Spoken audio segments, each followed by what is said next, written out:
teach you how to harvest Zucca Gourd.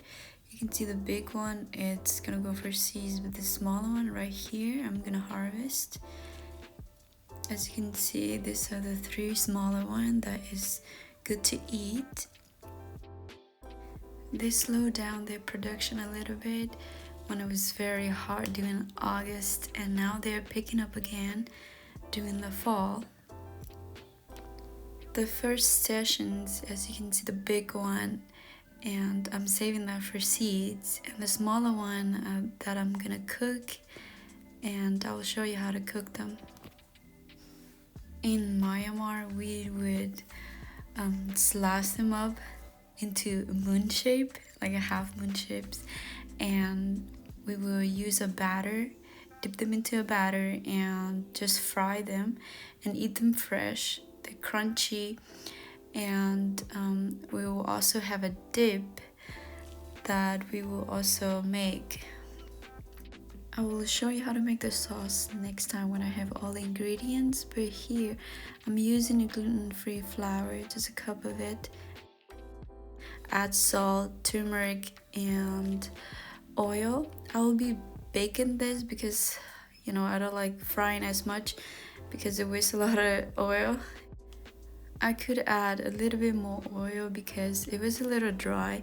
I want it to be a little bit more oily, so you could add more oil if you want.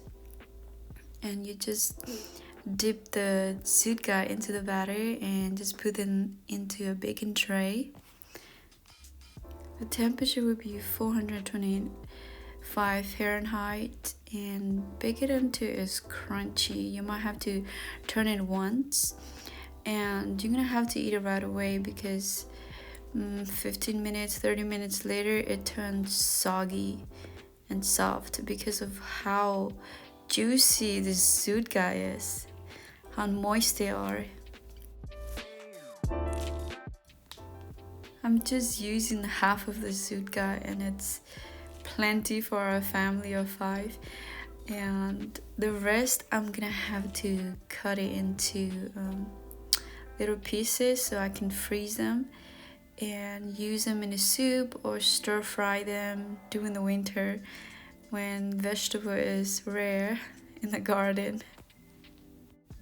We used to say back then, one zucca can feed a whole village, and it's true. It's so much. Just one of them, you can get at least 4 meals out of it. It's crazy.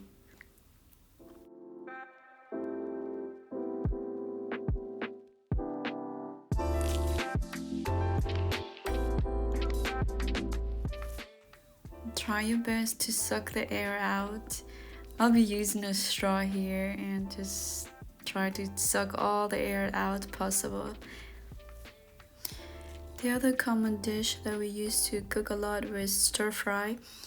We add oil. In this case, I'm adding olive oil and a little bit of turmeric and salt. I did not add any onions and garlic because I just want the flavor of the zucca. And it's pretty simple. You might have to turn the heat up a little bit because they're so watery. The big zucca traditionally is served with moringa, which is the noodle soup, and the stir fry you just eat it as a side dish with rice. And here I'm just using a ketchup to eat with the big zucca. You can also eat it with hot sauce. The stir-fried zucca, it tastes just like zucchini to me, and I can just eat a bowl of zucca like that, just like that, without anything. It's so delicious. Try this recipe out, and thanks for watching.